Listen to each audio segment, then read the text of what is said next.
Hello, good evening. Welcome to our Tuesday night episode of Brett's Old Time Radio Show, and it's Mystery and Adventure. I love a Tuesday because I love Sherlock Holmes and Dr. Watson and listening to their little adventures. So it's a really good one tonight, and I'm sure you are going to love it. We went to Cartagena yesterday for the Christmas market and the Christmas lights. If you want to check out a few of the bits and pieces of what we saw, then please do go and take a look at our social media. It's all called Brett's Old Time Radio Show. We've got Instagram, we've got YouTube, and we've got Facebook. So do please go and take a look. Right, well, as I say, with it being a Tuesday, it's time for another adventure from Sherlock Holmes and Dr. Watson. This one is called The Adventure of the Sally Martin. First broadcast on the 23rd of November, 1946.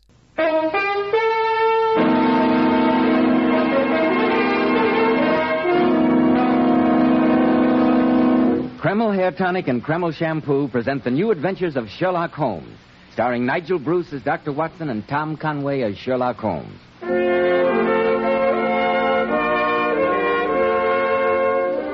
Now, once again, it's time to keep our weekly appointment with that incomparable host and storyteller, Dr. Watson. I'm sure he's expecting us. Of course I am, Mr. Bell. So come in, draw up your usual chair, and make yourself comfortable. That's it. Thank you, Dr. Watson. What story are you planning to tell us tonight? Quite an exciting one, I think.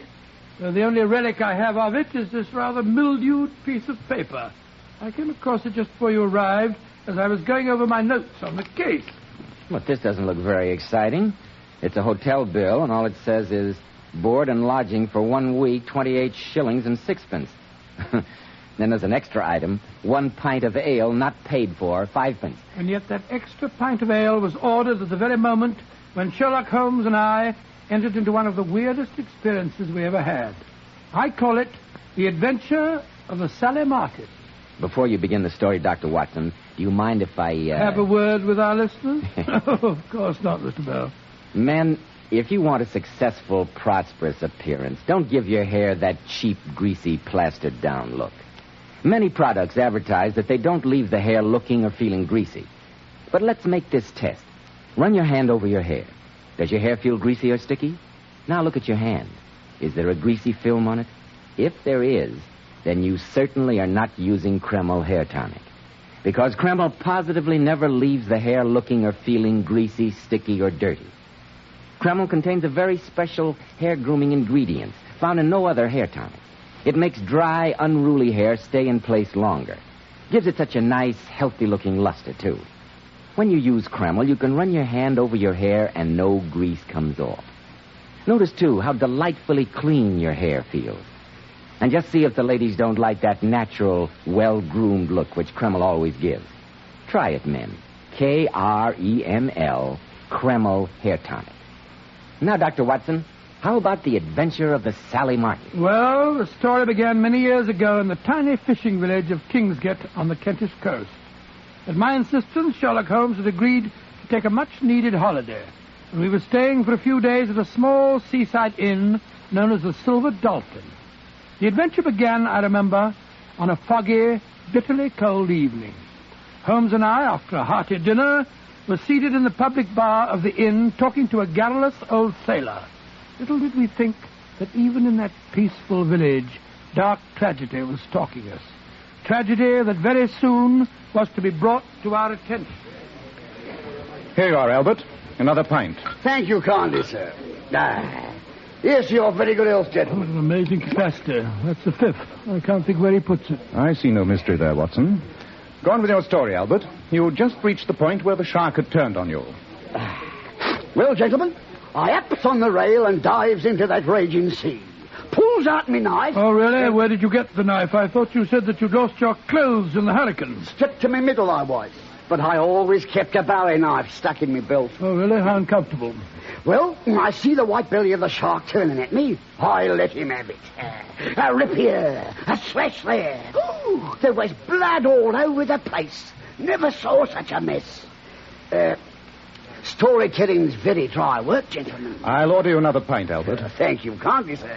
Watson, look who's just come in. Oh, it's our old friend Sergeant Dobson, isn't it? Yes, and judging by his expression, the local representative of the law has serious business on his mind.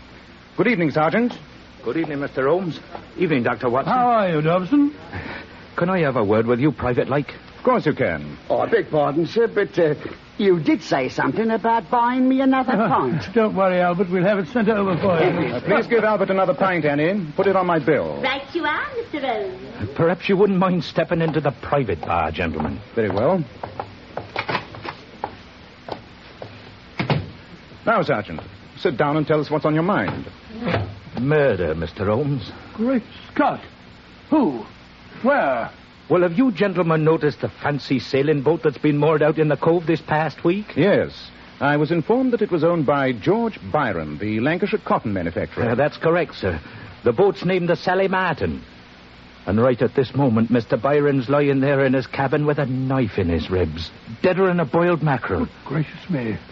I rowed ashore to send a telegram to the police at Canterbury, but I left a constable to guard the people aboard. Good. I'm going back now to conduct my investigation. But the Canterbury police can't be here afore morning, and I was hoping that we'd help you, Sergeant? Well, sir, a case like this is a little outside of my experience. Just a minute, Dobson. Mr. Holmes is still a sick man. It's cold out and foggy. As his doctor, I forbid... Rubbish. Oh, sorry. How can I stay here in the inn while a murder lies waiting to be solved less than a mile away? Come, Watson. The game's afoot.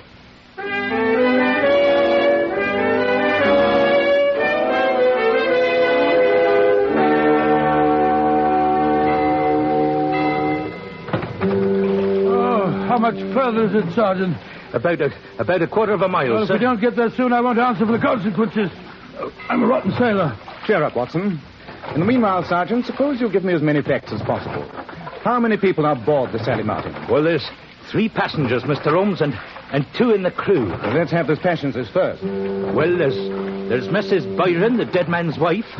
A lot younger than him, she is, and she looks a bit on the flighty side, if you ask me, even though she was having a proper fit of hysterics, like. And then there's Clarence Byron, the dead man's brother. And what opinion did you form as to his character? Well, sir, you understand I didn't talk to him much, but he acted cool as a cucumber, just as if murder didn't mean a thing to him. And the third passenger? Well, he's a young fella by the name of Hodgson, secretary to the dead man. Very nicely spoken gentleman he is, but it seemed to me as if Mrs. Byron had quite an eye for him, even through her tears. That's why I said she seemed flighty-like. You're very observant, Sergeant. Oh, it's just training, sir. How about the 2 crew members? Well, there's Captain Small. He seemed perfectly above board, and a man by the name of Coggins. Arthur Coggins. He's a deckhand, and a mighty surly one at that. He gave me quite a bit of back chat when I questioned him. Holmes, how much further is it? Barely 100 yards, old chap. Oh, I feel awful. Do hurry up. Move over, Sergeant. Let me take an oar.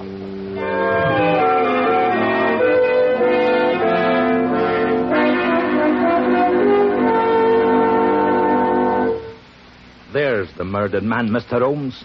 That's just how we found him. Very illuminating. Look at that murderous knife. It's buried to the hilt in his chest. Yes, but more interesting than the knife at the moment is the tableau presented in this cabin. What story does it tell you, Watson? Very simple story. Somebody opened the cabin door, came in, and stabbed him. Oh, come now. Surely our years together have made you a little more perceptive than that. I don't know what you're driving at. Well, for one thing, in his right hand is an open book. Oh, been reading? Yes, and the sergeant has told us that the oil lantern beside his bunk was still burning when the body was found. Well, that's right, Mr. Holmes. There's no sign of a struggle. The bedclothes aren't even rumpled. No cry for help was heard. So let us reconstruct the scene. Mr. Byron was lying in his bunk, reading, as you observed, Watson. Oh, quite easy. The door opens. The murderer comes in, the knife hidden in his or her clothing. The victim has no suspicion of his fate because the murderer was someone who could enter his cabin at will. And suddenly, the fatal blow is struck. Then it must have been one of the 3 passengers. I think we may reasonably include the captain. The master of a schooner surely would have the ability to enter his employer's cabin without creating suspicion. Oh, you're right, Mr. Holmes. I think we've seen enough here, Sergeant. Where are the passengers? In their cabin, sir. I told them to wait there until they were sent for. The main saloon's empty. You could see them in there nice and private-like. Splendid. Then let's go there. At once.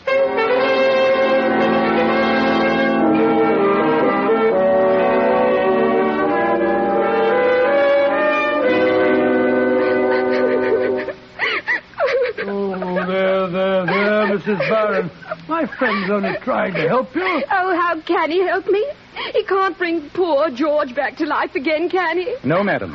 But at least I can try to find his murderer for you. He's right, Mum, so take it easy, like, and answer his questions.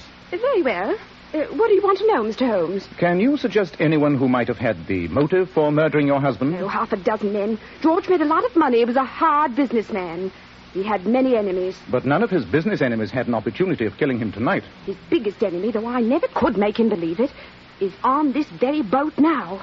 His brother Clarence. Biggest enemy, his own brother. Oh, come, madam. It's true. Clarence sponged on him, has done for years.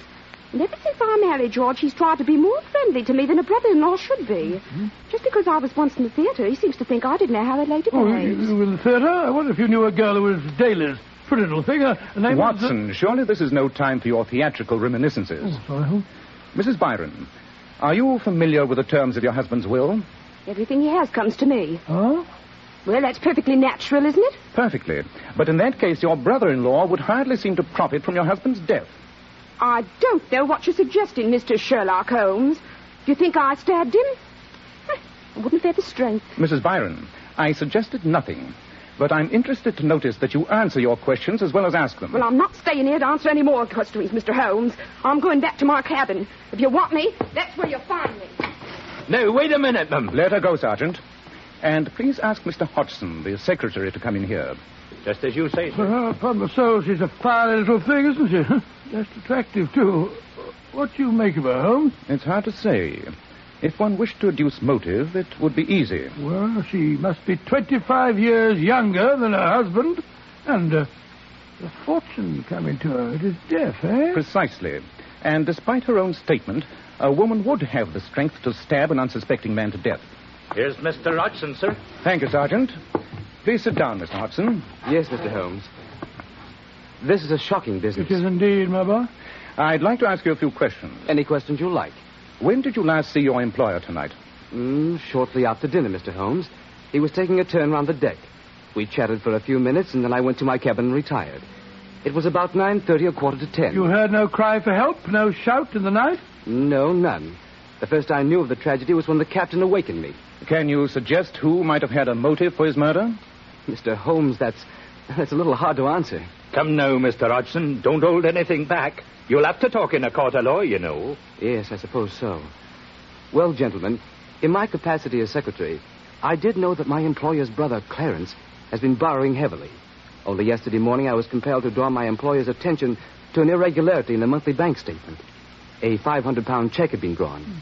The signature was a forgery. And you think that Clarence Byron committed that forgery? Yes, I do, sir. And so did my employer. The two brothers had a terrible row about it. Sergeant, will you be good enough to ask Mr. Clarence Byron to come here, please? Right you are, Mr. Holmes. One very personal question, Mr. Hodgson. Was the relationship between you and your employer's wife a purely social one? As a matter of fact, Mrs. Byron has been very kind to me. Oh, really? My family are dead, and she's taken an interest in me. But I give you my word that it's been purely platonic. Mr. Holmes? Yes, Sergeant Dobson? Mr. Clarence Byron's lying in his bunk, sir. Says he can't come here. He's got a heart attack. A heart attack? That's rather convenient, Holmes? Yes, Watson. And it's also convenient that there's a doctor aboard. Let's go and see him, shall we?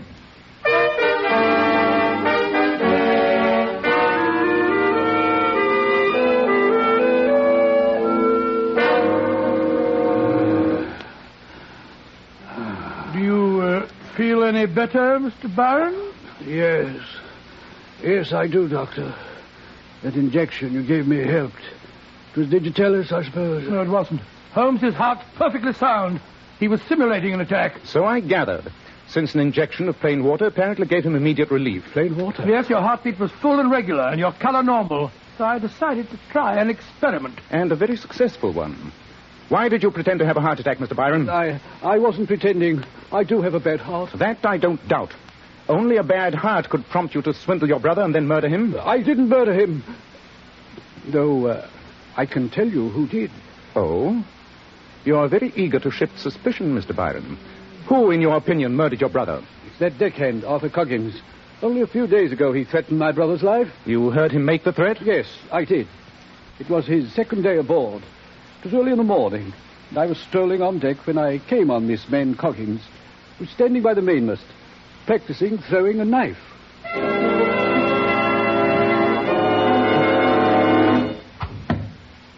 You're pretty handy with a knife, Coggins. What's that?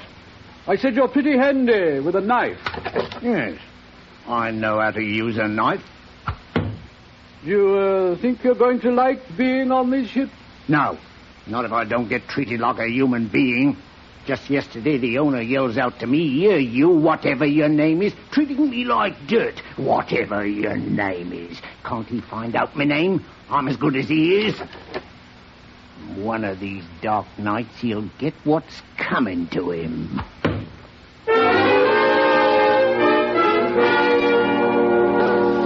That's what he said, Mr. Holmes. And he looked as if he meant business. He's an expert with a knife, you say. Holmes, do you think it's possible that Coggins threw the knife through a porthole into the dead man's cabin? Yes, Watson, it's possible. Your story was interesting, Mr. Byron, though, of course, entirely uncorroborated. I think we'll go and talk to the captain and see if he can supplement your information.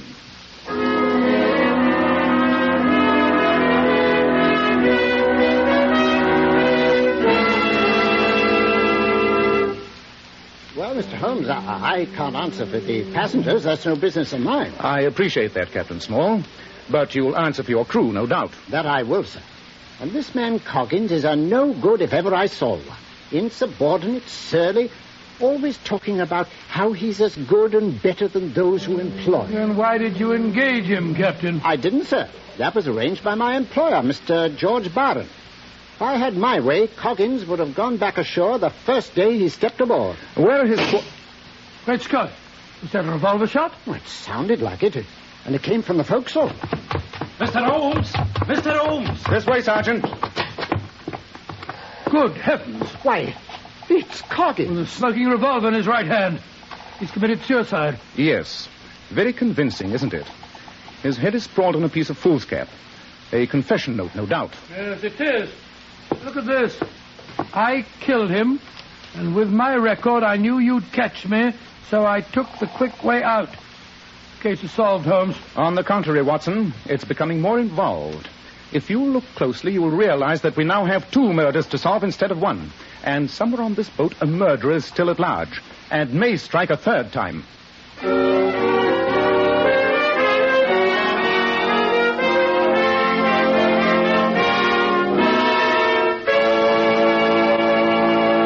In just a moment, we'll find out if the murderer does strike a 3rd time. But first, men, if you're bald, you might as well grin and bear it, because science tells us it's impossible to grow hair where the hair roots are dead. But you certainly can make the most of the hair you've got. And men, you can't beat Kreml hair tonic. To help you, Kreml contains very special hair grooming ingredients found in no other hair tonic. That's why Kreml keeps hair neatly in place longer and without that offensive, greasy look. But Kreml does lots more than keep hair looking handsome. Let me repeat. Kreml does lots more than keep hair looking handsome. A massage with Kreml helps stimulate circulation right in the surface of the scalp. Your scalp feels so alive, so invigorated. At the same time, it removes loose dandruff and has a fine lubricating effect on a dry scalp. And for hair that's so dry that it cracks and falls, remember Kreml actually helps condition the hair, in that it leaves it feeling so much softer and more pliable. Men, buy a bottle of Kreml at any drug counter. It's such a nice, clean product, you can use it every day so that your hair always looks its best. Kreml. Kreml Hair Tonic. So, Dr. Watson, the apparent suicide turned out to be another of the murderer's victims. Yes, Mr. Bell. Holmes at once sent Sergeant Dobson to check the passengers while the 3 of us stood in that tiny cabin, an oil lamp swinging above us and shedding a strange glow on the macabre scene. I asked him why he was so positive that it wasn't suicide. You will notice, Watson, that the revolver is in Coggins' right hand. Yes, Holmes, I don't see what... Then ignore the right hand and observe the left. A deckhand is accustomed to hard manual labor. Notice the calluses on his left hand and the freedom from them on the right. By Jove, he was left-handed. Yes, he was, Mr. Holmes. I've noticed him at work. Again, you'll observe the shot entered his head from behind the right ear. A remarkable feat of dexterity for a left-handed man. And the murderer had the note ready, shot Coggins from behind, but made the mistake of placing the revolver in the wrong hand. Precisely. But this note, obviously in disguised writing, poses another problem. What does the phrase, And with my record, I knew you'd catch me mean. He must have had a police record. But why volunteer the information? I wonder if the murderer had a reason... Captain, you said that Coggins was engaged by Mr. George Byron. Well, sir, he told me about the new man, but I don't know that he interviewed him personally. Where was he engaged? At the Seaman's Hostel here in the village. Oh, what are you getting at, Holmes? Surely it's obvious, Watson. If this man Coggins had a police record, his murderer might have deliberately placed him on this boat knowing he would be suspected. Yes, it's possible. But the question is, who engaged him? Well, Sergeant? All three of them in their cabins, Mr. Holmes, and swore they hadn't left them. And yet we know that one of them must have slipped down here and shot Coggins. Lock them in their cabin, Sergeant. Keep good watch on them. Dr. Watson and I are going ashore. Ashore? Why, Holmes, when the murderer's here on this boat? Because I'm convinced that the clue to his identity lies waiting for us at the Seaman's Hostel. Where is the place, Sergeant? And who runs it? Old Ma Jenkins.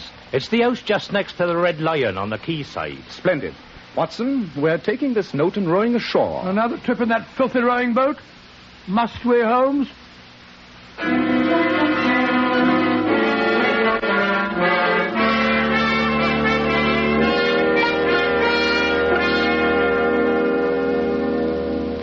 It's a fine time of night to rootle a respectable woman out of a warm bed, I must say, and no mistake. But, Mrs. Jenkins... Call me Ma. Everyone calls me Ma. Very well. We've come to you because you're the one person who can help solve 2 murders that took place on the Sally Martin tonight. Murder? Come into me parlor. I'll light the lamp. There. Now, what's this you say happened aboard the Sally Martin? The owner, Mr. Byron, was stabbed to death about 10 o'clock tonight. Later on, a seaman by the name of Arthur Coggins was killed, too. Arthur was killed? You knew this man, Arthur Coggins? Of course I knew. Over a year he's been staying with me. He couldn't get a ship because of his record. What record was that? He brought his ship's papers to me. They all do when they're out of a berth.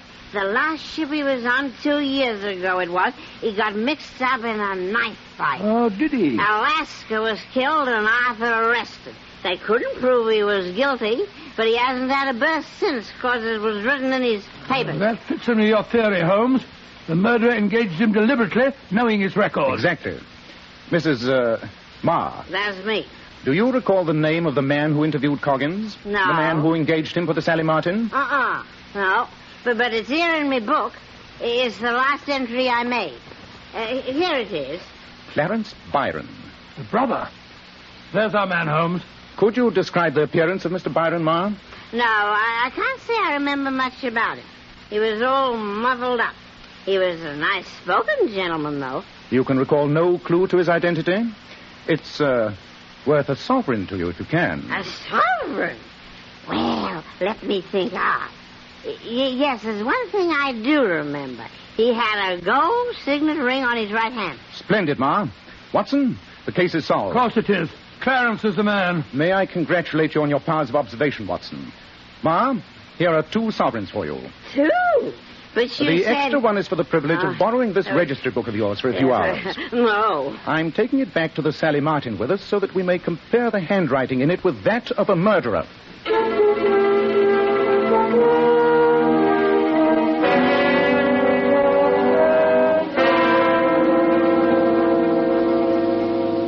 Oh, but this is ridiculous, Mr. Holmes. Why should you ask Clarence to sign his name? Bear with me a few moments longer, Mrs. Byron, and you'll see why. Blessed if I know what you're up to, Mr. Holmes. A little patience, Sergeant, and you'll see, too. Have you any objection to signing your name, Mr. Byron?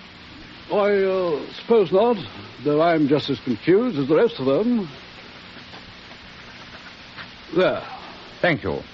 And now, Mr. Hodgson, I wonder if you'd mind helping us. Of course not, Mr. Holmes. What can I do? You saw a forged check. I wonder if you'd try and imitate the signature that Mr. Clarence Byron has just written. Mr. Byron's signature? Yes, his writing is extremely individual, but I think you could help prove that under certain circumstances it can be elastic. See how nearly you can imitate it. I think it'll help us to prove that he murdered his brother. Clarence, you did murder George. I knew it. Mabel, you're out of your mind. Will you copy his signature, Mr. Hodgson? Of course, if you think it'll help you. Holmes, look. Hodgson. Sign, please, Mr. Hodgson. Clarence Byron. There. Thank you. That's a remarkably fine gold signet ring you're wearing, Mr. Hodgson. Thank you. Watson, give me Ma Jenkins' register book. There you are, Holmes. Sergeant, I want you to compare the signature in this book with that which Mr. Hodgson has just given us. I think you'll agree that they're both written by the same man. They are. Well, blow me down. So he forged Clarence's signature. Exactly. He is quite a specialist in handwriting. Albert, you didn't kill him. You couldn't have done it. It's no good, Mabel, and you know it as well as I do. You knew what I was up to. You helped me. You suggested that I use Clarence's name. That's a lie. A lie or not, Sergeant, I suggest you take out your notebook. They're talking in front of witnesses, so make the most of the fact.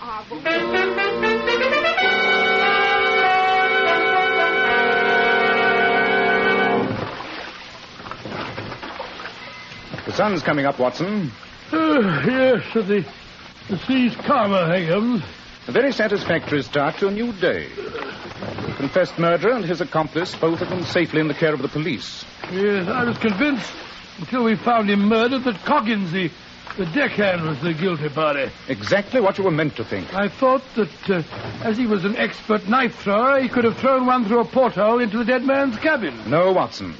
Both portholes were at the head of the bunk, but the knife wound was from the underside of the heart and upwards. It would have been impossible to have thrown the knife through a porthole at such an angle. Yes, I can see it all now. Young Hodgson, coveting his employer's wife, planned a knife murder and then engaged Coggins, knowing that with his record, he'd be the logical suspect. Yes, but like so many murderers, he tried to be too clever. He left enough clues to hang himself half a dozen times Why over. did Clarence pretend to have that heart attack? The nervousness of a person who knows himself to be under suspicion. A futile attempt to escape interrogation. Well, I'm glad it's all over. I'm exhausted and I'm frozen, and I'm delighted to think that this is my last trip in this horrible rowing boat. Whereas I'm feeling very stimulated, and in a distinctly altruistic mood. Altruistic? What do you mean, Holmes?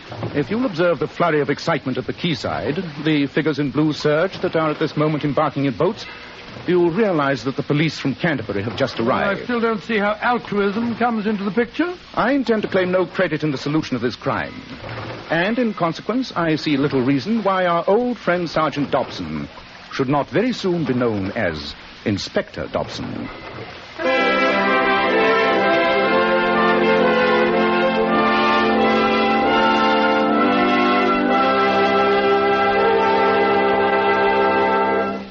In just a moment, Dr. Watson will tell us something about next week's story.